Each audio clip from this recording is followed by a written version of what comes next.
4 years of James's marriage evaporated under the scorching Algarve sun in less than 5 minutes. He stood there, the tray of drinks heavy in his hands, watching his wife, Isobel, lean back as a strange young man slowly rubbed sunscreen onto her bare back.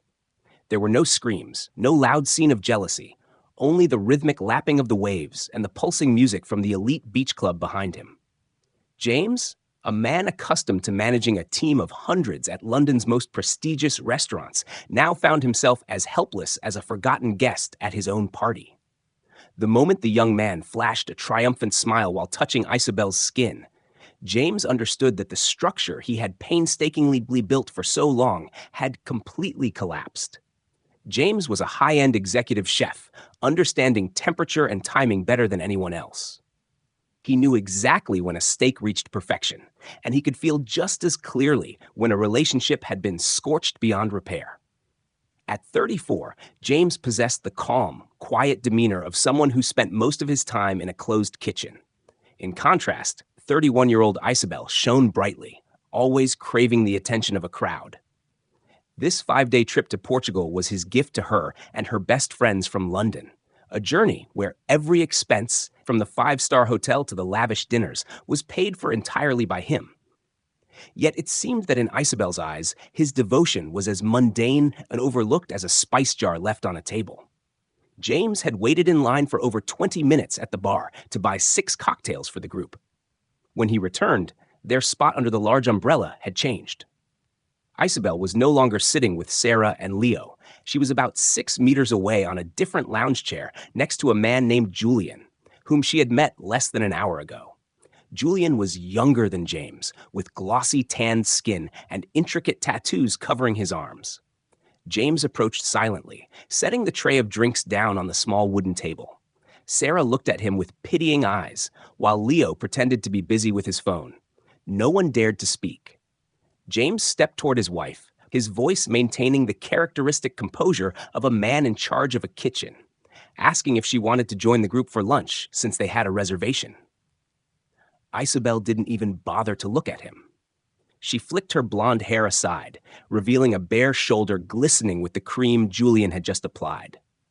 She giggled with the stranger before turning to James with a look of pure annoyance. She told him he was ruining her mood, that he was suffocating her by following the group around like a butler. When James reminded her that this was a group trip, Isobel uttered words she would regret for the rest of her life.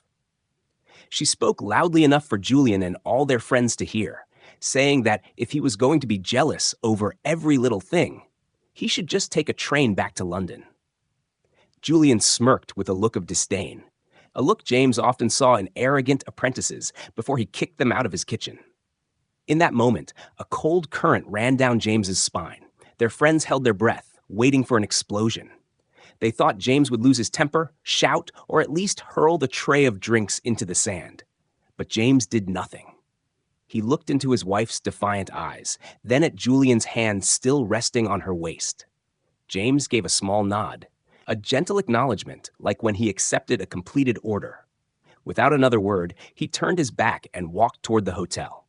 His friends watched his solitary figure, believing he was fleeing in humiliation. They had no idea that James wasn't running away. He was merely executing a cancellation order. Entering the cool hotel lobby, James took out his phone. He didn't call Isobel. He called his wealth manager in London. In the world of high-end dining, James was not just a chef behind a stove. He was the owner of a restaurant chain that held shares in the very hotel group they were staying at. Everyone saw him cooking, but few knew he was the one signing the checks. He requested the immediate freezing of all supplementary credit cards in Isobel's wallet. Then he booked a first-class flight to Heathrow for 10 o'clock that night.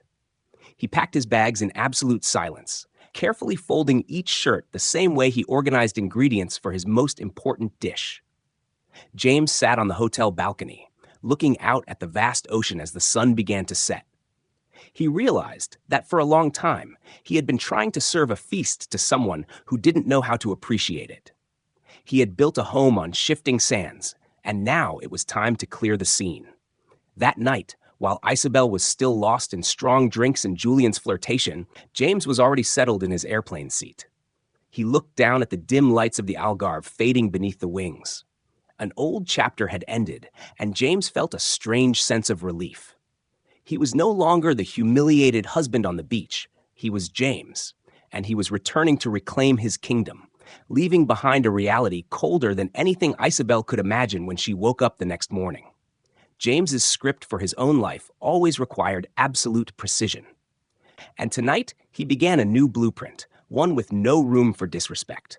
He closed his eyes, feeling the gentle vibration of the aircraft engines, knowing that when he landed in London, Isobel's world would begin to crumble, millimeter by millimeter. The British Airways first-class flight touched down on the Heathrow runway at 11 at night. As the cabin doors opened, the characteristic cold, damp air of London rushed in, washing away the last remnants of heat from the Algarve still lingering on James's skin. He walked along the airport corridor with a strange sense of leisure, showing no signs of a man who had just experienced a painful marital breakdown. While other passengers hurried with their luggage, James carried only a small handbag containing his most essential items. The Rolex watch on his wrist ticked toward midnight, marking the moment he officially entered a new life, a life where he no longer had to play the role of a patient husband in exchange for Isobel's artificial smiles.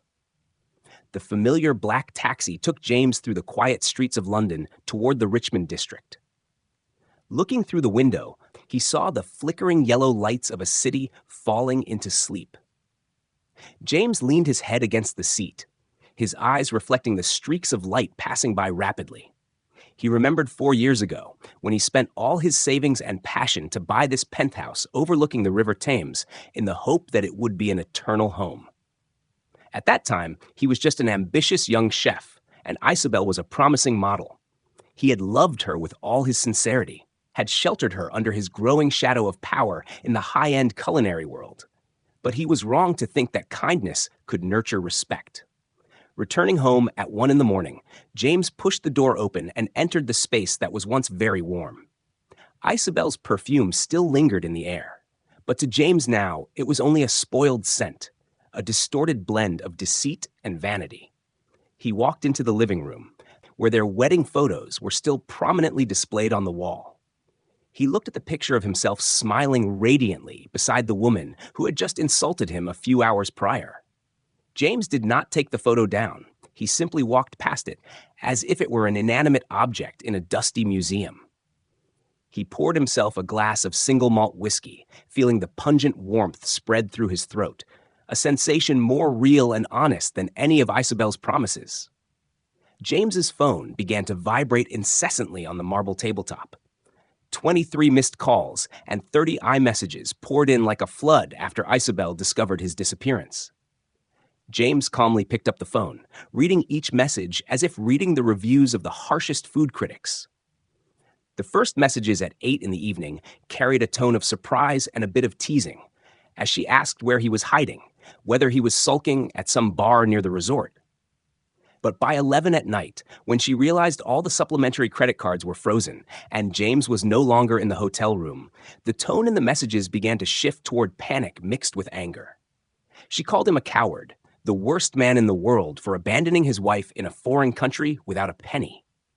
She threatened to make him regret this insult. James's lips curled slightly. He knew Isobel very well. Her anger did not stem from wounded love, but from the loss of the financial source and the comfort he provided. The final messages sent at 2 a.m. were full of despair and pleading. She said that she was wrong, that it was all just a harmless joke, and she only wanted him to come back so they could finish the vacation together. James put the phone down, facing it toward the table. He did not block her. He wanted her to feel the most terrifying silence, the silence of someone who had completely stopped caring. Few knew that James didn't just run high-pressure kitchens. He was a strategic investor with assets spanning many fields.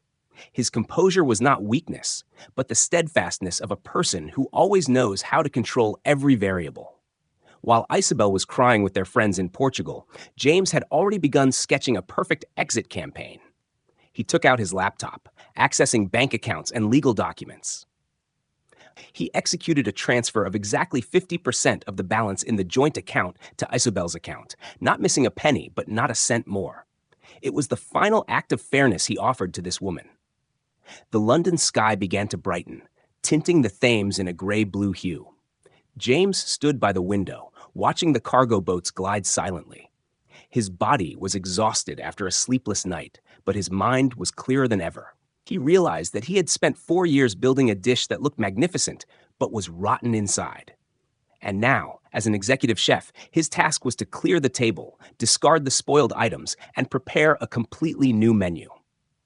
James walked into his office, picking up the phone to call his lawyer, Mr. Harrison, a man famous for his toughness in the divorces of the ultra-wealthy.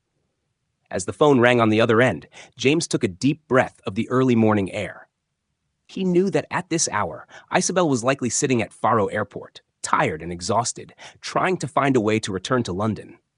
She would have to face a reality she was never prepared for, a life without James, without protection, and without forgiveness. The game at the beach was over, and now the real game on James's territory officially began. The script for revenge does not need to be loud. It only needs coldness and absolute precision, like the way a craftsman disassembles an obsolete machine. James smiled, a rare smile appearing on his tired but serene face. He was ready to embrace the coming storms, knowing for certain that the foundation he stood upon was a self-respect that no one could shake. If you feel that James's decisiveness is right, please leave your comments below. What do you think Isobel will do when she steps back into this apartment and sees that everything has changed? Don't forget to like and subscribe to follow the breathtaking confrontation in the next part, when James and Isobel meet face-to-face in London. The truth behind the name James and his real power will gradually be revealed. Thank you for watching. Isobel did not enter the Richmond apartment like a repentant wife, but stormed in like a deposed queen demanding her throne. The angry clatter of the key in the lock signaled her arrival at 6 o'clock on Thursday evening. James sat at the kitchen table, laptop open, a cold cup of Earl Grey beside him. He didn't look up, didn't offer a greeting, and didn't even change his breathing as the door slammed against the wall. James's stillness was like a solid stone wall, causing every firestorm from Isobel to be extinguished instantly. She stood there, her blonde hair tangled from the airport wind, her eyes dark-circled, and her expensive designer dress crumpled after the arduous journey from Portugal. She began with a barrage of shouting about how heartless he was to abandon her in Albufeira without money or a means of communication. Isobel screamed that their friends were laughing at his childishness and that Julian had even had to pay for her taxi to the airport. James kept his eyes fixed on the screen, where he was reviewing the floor plans for the 7th restaurant in his chain. When she paused for breath, James slowly closed his computer. He looked up at her, his gaze sharp and cold like the chef's knife he used to carve large cuts of meat. He said only one thing, that she had told him to go home if he didn't like what she was doing, and he was simply an obedient husband. James's composure drove Isobel mad. She began slamming her hands on the marble tabletop, claiming he was overreacting just because of some sunscreen on the beach. She called it the pathological jealousy of an inferior man who always felt threatened by more attractive men. James leaned back slightly in his chair, his hands interlaced. He looked at her as if looking at a dish that had completely turned and was beyond saving. He reminded her that the beach incident wasn't about jealousy, but about the minimum respect between two human beings. He said that when she chose to mock him in front of a stranger and sent him away, she had officially terminated their marriage contract. Now, the real plot began to unfold. Isobel gave a cold laugh, assuming he would never dare to divorce because she knew how much he loved her. She thought she still held control over the apartment and his life.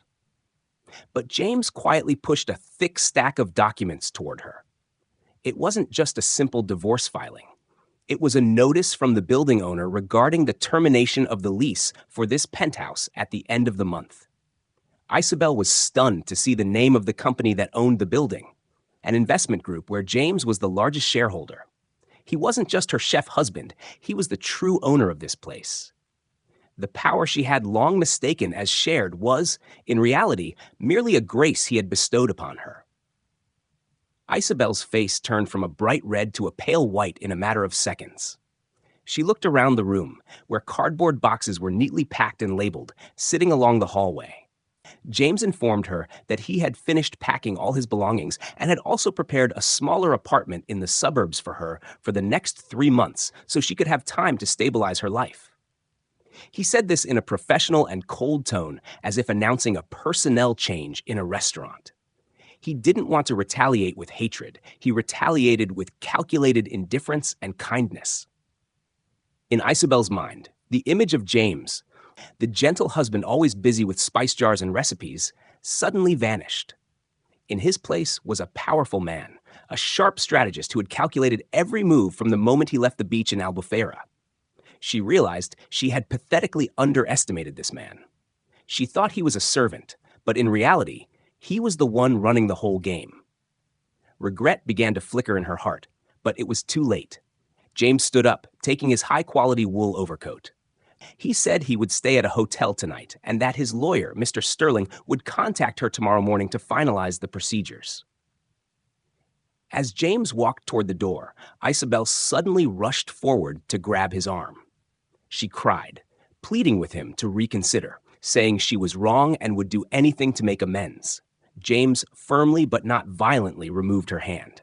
He looked straight into her eyes for the last time and said that in his kitchen, if an ingredient was rotten from the core, no spice in the world could mask its flavor.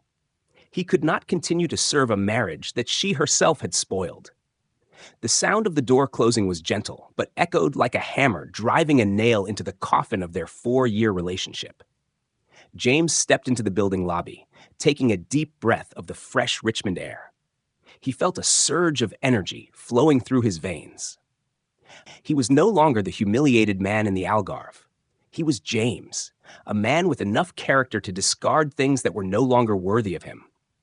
That night, London was no longer a place of painful memories for him, but a promising new land. He knew that self-respect was the only foundation he needed to rebuild everything. Was James's action too cruel when he stripped everything from Isobel as soon as she returned? Or was it a deserved price for betrayal and disrespect? Let me know your thoughts in the comments below. Will Isobel accept this truth, or will she find a way to counterattack with new schemes in the next part? The silence in the Richmond apartment at this moment was heavier than a death sentence for Isobel. James stood in the middle of the living room, the hands that once crafted the most delicate dishes now expertly taping the final cardboard box. Each screech of the tape sounded like a cut into the air, thick with belated regret. He no longer looked at Isobel, who sat slumped at the dining table, focusing only on completing his work. Just then, the doorbell rang urgently, breaking the stillness. Mrs. Penelope, Isobel's mother, entered with the face of an elite lady facing a scandal that needed to be extinguished immediately. Mrs. Penelope did not offer a greeting. She threw her expensive handbag onto the sofa and began using a superior tone to question James. She claimed he was behaving like an uneducated person for demanding a divorce over a minor misunderstanding during a trip. She reminded James of her family's social status and suggested that a chef, no matter how successful, should be grateful to set foot into their class. James paused. He stood tall, his height and composure suddenly overshadowing the rambling woman. He didn't get angry at all, only offered a faint smile that made Mrs. Penelope stop in her tracks. James calmly reminded her that it was her own daughter who had sent him away. And it was he who had paid for her summer villa in the Cotswolds for the past 3 years through quiet investment funds. He turned the tables by revealing that the company owning the food supply chain for his restaurants was also the entity holding the majority of her family's debt. This plot twist left Mrs. Penelope speechless, her carefully made-up face beginning to crack with fear. James was not just a chef standing in a smoke-filled kitchen. He was the holder of the financial lifeline they had been blissfully enjoying without even knowing it. While Mrs. Penelope was still in shock, James's phone vibrated. It was Leo, the best friend from the group in the Algarve. Leo confessed in remorse that everyone on the beach that day saw Isobel's actions as unacceptable. Leo said they had tried to reason with her, but Isobel was too arrogant. This confirmation was like a final seal on James's decision. He thanked Leo and hung up. He didn't need the pity of friends. He only needed the truth returned to its rightful place. James looked at Isobel, who was still silently listening to the dialogue, and felt a complete emptiness in his heart. James picked up the final box and walked toward the door. Mrs. Penelope tried to hold him back with promises of her daughter's change, about how the family would help them reconcile. James stopped at the threshold. He said that marriage was not a dish that could be reheated after it had rotted under the scorching sun. He had served wholeheartedly, but the guest had chosen to overturn the banquet table. Now, the restaurant was closed, and he would never open it again. James's footsteps echoed evenly down the hallway, moving away from the life he once considered his everything. He drove toward the small apartment in Greenwich he had just rented. It was a minimalist but light-filled space where he could begin sketching new plans for his life. James sat by the window, watching the River Thames flow lazily under the city lights. He felt a freedom he had accidentally lost over the past 4 years. He no longer had to worry about pleasing someone who didn't appreciate him. He no longer had to play the role of a perfect husband to cover the cracks in his soul. That night, James slept his deepest and most peaceful sleep in years, even though his phone continued to light up with messages from Isobel and her family. The next morning, James woke up and began his habit of running along the riverbank. Every stride was a shedding of old memories. He realized that true power did not lie in the wealth he possessed or the fame of his restaurants, but in the ability to control his emotions and his own self-respect. He was James, and he was building a new menu for his own life, a menu consisting only of sincerity, respect, and authentic values. His departure was not a flight, but the proud beginning of a man who understood his own worth. Do you believe that silence is sometimes the most painful retaliation? James chose to leave instead of arguing, and that is making Isobel's world collapse faster than any shouting could. Please share your feelings about how James faced his noble mother-in-law in the comments below. Will the truth about James's power make Isobel's family try everything to lure him back in the next part? Where James begins to meet new people and opens a brighter chapter for his life. Thank you for accompanying James. True freedom is not when you escape a prison. It is when you realize you have always held the key in your hand without even knowing it. James stood amidst the finishing construction of his new restaurant, named Foundation in central London, where the scent of new oak and luxurious leather filled the space. He took a deep breath, feeling the purity of a new beginning, a place with no traces of deceit or bitter sarcasm. In just 6 months since leaving the beach in Albufeira, James was no longer the man standing behind the successes of others. He was present here as a symbol of revival, a head chef who dared to tear down an old structure to build an empire of his own. Greenwich on autumn afternoons held a strangely somber and peaceful beauty. James began a habit of spending an hour each day walking along the riverbank, watching the ships move back and forth on the Thames. While waiting for the divorce procedures to conclude under British law, he chose to live discreetly but not passively. It was at a sustainable design exhibition that James met Clara, an interior designer with sharp eyes and a smile that inspired trust from the first glance. Clara didn't know James was a celebrity chef or a powerful investor. She only saw in him a man with a deep perspective on space and an incredible composure. The connection between them happened as naturally as high-end ingredients complementing each other in a perfect dish, requiring no ostentation or exhausting psychological games. While James's life was gradually blossoming, Isobel's world was withering by the day. From a sought-after model living in luxury, she faced the harsh reality of cut-off financial sources. The friends who once cheered for her in the Algarve also gradually distanced themselves upon hearing she was no longer James's wife. Isobel was currently living in a small, cramped rented apartment in the Clapham area, where the noise of the subway constantly reminded her of her lost status. One morning, James received a thick envelope delivered to his office, a 4-page handwritten letter from Isobel, containing thousands of words of remorse, explanations about pressure, and memories of their 4 years together. James sat at his desk, reading every line with a completely neutral attitude. He saw her mention the early days they met, the promises to go to the end of the world together. But in James's mind now, those words were as bland as a dish left overnight.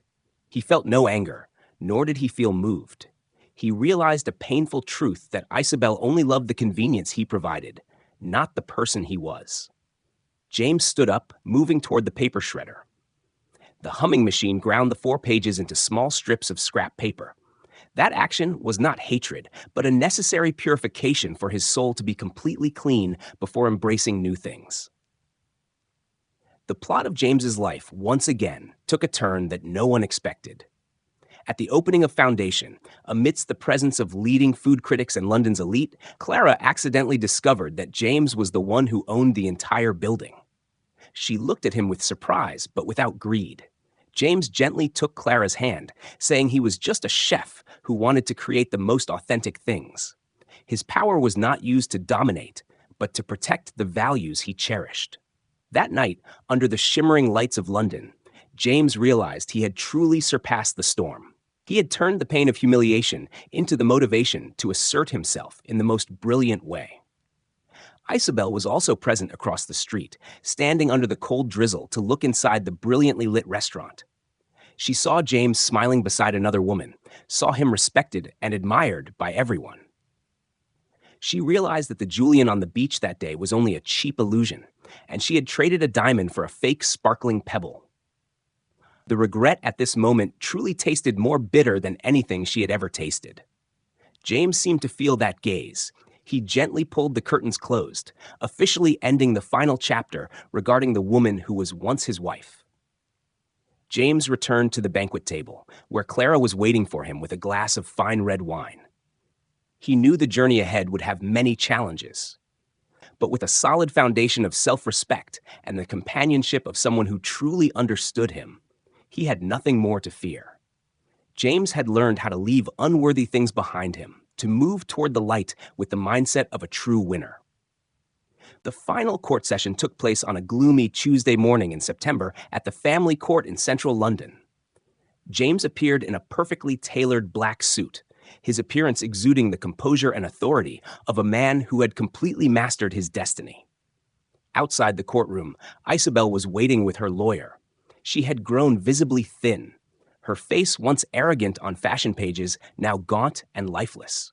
The designer dress from the previous season now looked baggy on her body, which was slowly exhausting from financial worries.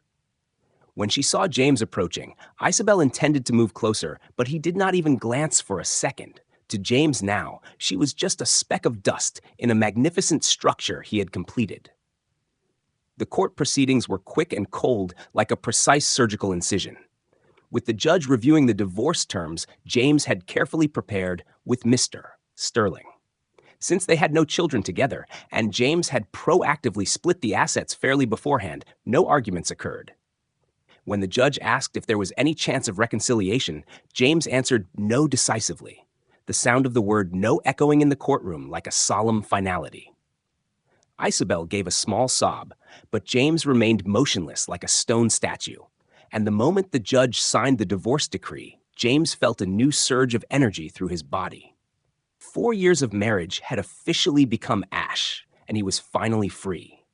James walked out of the court, taking a deep breath of the chilly London air, not looking back at Isobel crying uncontrollably on the steps. He drove straight to Foundation Restaurant, where his closest friends like Leo and Sarah were waiting. They did not celebrate the breakdown. They celebrated the revival of a friend they always cherished. James popped a fine bottle of wine worth thousands of pounds, pouring it for everyone, and thanking them for staying by him through the stormiest days, realizing that when one door closes with self-respect, thousands of others open with honor. That night, at his new apartment in Greenwich, James received a final message from Isobel. She wrote that she realized her biggest mistake was dismissing his love and devotion, apologizing for everything at Albufera, and hoping he could forgive her one day. James read every word, but had no intention of responding, understanding that the best forgiveness was living a happy and brilliant life without her. He pressed the button to permanently delete the conversation, just as he would remove a substandard dish from the menu, and as the phone sank into darkness, James fell into a peaceful sleep, free from nightmares of betrayal. A year later, James's restaurant chain had become a new icon of London's culinary scene. He was not only financially successful, but also found a peaceful harbor beside Clara. One weekend afternoon, they hosted a small barbecue in the backyard of their new home in the Cotswolds. He watched Clara laughing with his family and felt everything was complete. Being a chef taught him that to create a good dish, you need patience and precision. But to have a happy life, you need to know how to remove impurities from the start.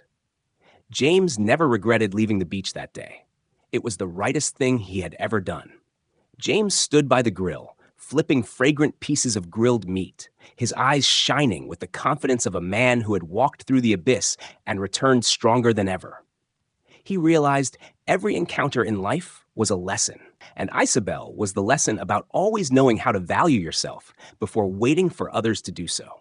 He gently took Clara's hand as she stepped beside him, feeling the warmth and respect present in every gesture. Life was truly beginning now for James, an architect of flavors and a man of absolute steadfastness. This new foundation would never be shaken because it was built on truth, self-respect, and a pure, selfless love. James's story is a reminder to all of us: never allow anyone to trample on your value, no matter how much you love them. James's cold departure was not cruelty, but salvation for his own soul. For when you dare to walk away from what is no longer worthy, the universe automatically arranges to bring better things to you. Trust your instincts and always maintain self-respect in every situation. Thank you for accompanying James through this emotional and resilient journey. What do you think about the ending for Isobel and James's brilliant success? Would you have the courage to leave immediately, like James, if treated with such disrespect? Please share your thoughts and similar stories in the comments below so we can discuss them together. If you find James's patience and decisiveness inspiring, please like and share this video with those who need more motivation to change their lives. Don't forget to subscribe and turn on notifications so you don't miss the next script masterpieces and deep life lessons on our channel. Wishing you always find a solid foundation for your own happiness.